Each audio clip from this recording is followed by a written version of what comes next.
I will now turn it over to our training team. Thank you, Susan, and thank you to all who are joined on this call. My name is Lindsay Stewart, and I'm one of the VAMS training leads, and I'm also joined by my colleague, and I'll let her introduce herself. Hi, I'm Jenna Rowland, and I'm part of the training team that is working with CDC to develop training materials to prepare all VAMS users for success. Thank you, Jenna. So in today's session, we will focus on specifically the jurisdiction POC training responsibilities and review the training materials that CDC will provide related to using VAMS as a part of your overall response plan. Just before we close, we'll pause to answer questions that accumulate throughout this session. You can submit questions related to jurisdiction training and materials using the Q&A pod at the bottom of your Zoom window. If your question is not answered in this session, please don't worry. There's no need for concern. There are simply some decisions that are still under review, and to avoid partial or misleading responses, we may reserve certain questions for a later response. This can come in an info brief or a supplemental material that we may distribute at a later date, but most likely we'll be addressing those questions that are reserved for later response in an upcoming town hall. Just to note, this session will most likely be closer to 60 minutes than an hour and a half. So once we make our way through the Q&A portion of the call, we should be able to give you a few minutes back in your day. Next slide. Oh, we're already here. Thank you. So in the second orientation session, which is today, of the broader jurisdiction POC series, we again want to focus on the training overview and the training journey, if you will, and those training materials. Last week we had our VAMS kickoff session, and Tuesday we demonstrated what the jurisdiction portal will look like in VAMS. Today we'll get into more of that model for onboarding and training clinic and employer users. And next we'll have deep dive sessions that walk through the clinic and employer portals. So look out for those meeting invitations. The Friday VAMS town hall is where you can ask additional questions, as I mentioned before, about VAMS implementation. The calendar invites for town halls includes a poll everywhere link that can be used to submit questions ahead of those sessions. So please use those if you are comfortable submitting your questions beforehand. That'll give us a chance to dive as deeply as the questions need and prepare really thorough responses for you. We can move on to the next slide. So to reiterate, today we will focus on how jurisdictions can structure and deliver onboarding training activities for clinics and employers. We will not discuss step-by-step actions, policy, or operational guidance today, or any business processes related to VAMS. There will be other venues to discuss those types of items or ask questions along those lines, but today is going to be focused on training. Next slide. Okay, so jumping into the jurisdiction POC training responsibilities. You can move on. Thank you. So as a jurisdiction POC, your training responsibilities will include conducting VAMS onboarding sessions for clinics and employers, providing points of contacts within those two groups with training materials, explaining operational and policy guidance to clinics and employers, understanding in general how VAMS works for the different user types, and providing support to clinic and employer VAMS users.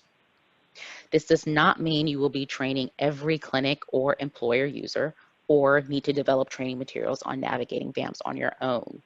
Luckily, our training team has created the step-by-step activity overviews to help users complete tasks in VAMS and developed supplemental resources to help make VAMS a useful tool in your overall response plan. These materials will be easily accessible to jurisdictions and refreshed as new information becomes available. Next slide. So we framed jurisdiction training delivery as a journey that includes the understand, plan and train, and maintain phases. The phases are designed to have enough structure to create consistency in how information is being shared within your jurisdiction, but flexible enough to allow POCs to adjust to a rapidly changing environment. We feel confident, however, that organizing your training events within these 3 phases will set your jurisdiction up for success as far as incorporating VAMS into your overall response plan.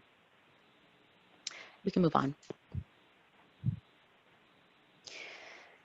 To better understand VAMS, jurisdiction POC should commit to a few things. We'll go through those now. So, attending meetings like the one you're in now, reviewing user manuals, which will be available to you very shortly, and process videos, again, available to you very shortly.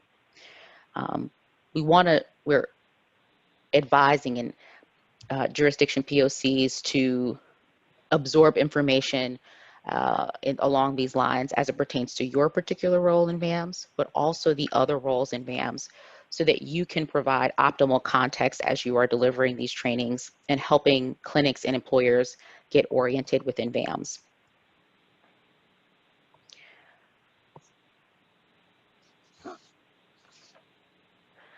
So after achieving a firm understanding of VAMS yourself and the roles and responsibilities of each of the users within the system, you will be ready to begin planning your training events and delivering training to end users, specifically those users in the clinic administrator and employer coordinator roles.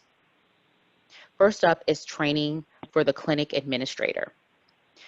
To make training and orientation to the system as easy as possible, we recommend building your plan around the following activities: conducting orientation sessions with clinic administrators in individual or group settings, discussing how your jurisdiction intends to use VAMS, reviewing clinic orientation slides from CDC VAMS team, our team, considering how and when to include operational or policy guidance in your VAMS readiness discussions within your jurisdiction, discussing implementation timelines and contingencies, and identifying specific jurisdiction POCs for each clinic to provide continuity and support.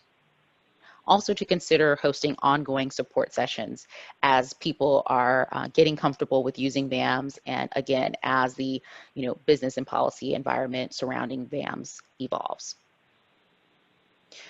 You may notice that we're not being very prescriptive here on operational guidance and policy guidance or a definite timeline. We have left that to jurisdictions to decide the best path forward based on your own unique circumstances. We can go to the next slide. And the same holds for employer coordinators. The same types of activities you'd want to engage in. And one thing to recall here is that the CDC VAMS training team will provide resources like, for example, FAQs to guide users in setting up profiles, saving information, and executing key tasks in VAMS. Again, these materials will be easily accessible to POCs and users to make training and support discussions continuous. Next slide. So in the maintain phase, the last phase of the training journey, we'll really be working collectively to keep ongoing support materials, like I referenced before, for VAMS circulating. Here, we want to ensure previous clinic and employer training session recordings are available for viewing by relevant user groups, communicating system enhancements to clinic and employer users, conducting refresher orientations on an ongoing or as needed basis, and also conducting additional refresher trainings based on clinic and employer needs, such as task-specific trainings, clinic-specific or employer-specific town halls, and one-on-one sessions with identified potential clinics and employers. So these are the types of ongoing support events that we can imagine needing to happen from time to time, but again, it depends on the specific needs that are emerging within your jurisdiction. So again, I just want to pause and remind everyone that as I'm wrapping up my portion, but any questions you have about anything I just shared, please feel free to begin submitting those questions in the Q&A pod at the bottom of your screen. We will move into the training materials portion of this presentation where Jenna will kind of walk us through what sort of materials will be available from the VAMS training team. And so again, as you're thinking about those materials and how you might use them, please feel free to put those questions in the Q&A pod. So Jenna, I will now turn it over to you. Thanks, Lindsay. Okay, so to help all users complete their role and responsibilities in VAMS, training materials are available to provide a strong background on the system. Each of these resources contain training material tailored for each of the user's learning needs. We will review each of these materials in more detail, but on the upcoming slides, but let's first review where these materials can be accessed by VAMS users. Okay, so this slide at the top has all of the training materials that were mentioned on the previous slide. To the left is a column where we are considering where these materials will live and be accessible to VAMS users. So as shown at the bottom by that blue line, you all as jurisdictions will be able to access these materials on the ISD awardee SharePoint site. So the user manuals, pocket manual, model training plan, and demo presentations. All other users will find training materials either within VAMS or on the NCIRD COVID-19 website. As we work through various levels of clearance, materials will be available more broadly, and a timeline for posting materials publicly continues to develop, but we will be continually updating you on, when these materials will be available and where you can access them. And links to those materials will be coming soon. So let's move on to talking about the user manuals. Okay, so we call the user manuals like our source of truth. They are comprehensive documents that include information on how to navigate VAMS, on how to perform certain processes within VAMS. They include helpful tips, and then also where the users can go for support if they need additional VAMS assistance. There is a manual for each of the VAMS users. So we have a total of 7, and they have been designed so that they can be viewed on digital devices or they can be printed, which I know there's lots of people that like digital stuff. I really like my printed copies sometimes. So we certainly made sure to design those materials to appeal to everybody. Next slide, please. Okay, so the demo presentation. So demo presentations offer a very high visual supplement to other training materials, such as the user manuals. And there's going to be 3 types of demos available.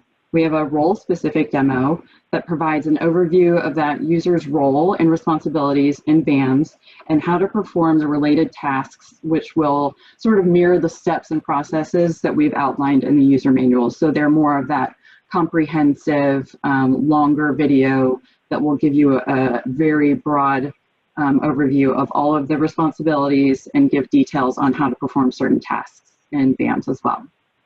Then there will be portal overview demos, which provides an overview of each of the VAMS portal functionality and the users that will be using that, that particular portal. So as a reminder, there's 4 portals: the jurisdiction, the clinic, the employer and organization, and the recipient portal.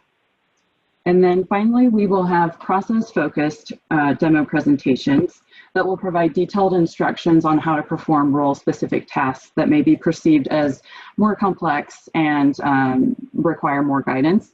This content, these demo presentations, are basically from the role-specific demos, those broader, longer videos, but we'll pull them out so that they can be easily accessible if the user just simply needs to refresh themselves on how to perform that process or needs to learn that specific process in general.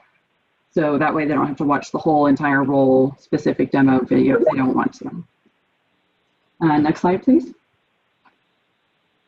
Okay, so the pocket manual. As I mentioned earlier, these training tools and materials have been selected and developed with the end user's learning needs in mind. And we have worked with nurses on our project team to develop a tool that is very common for healthcare professionals to have on hand, which is a pocket manual. The pocket manual is different than the user manual in that it is very short, sweet, and to the point.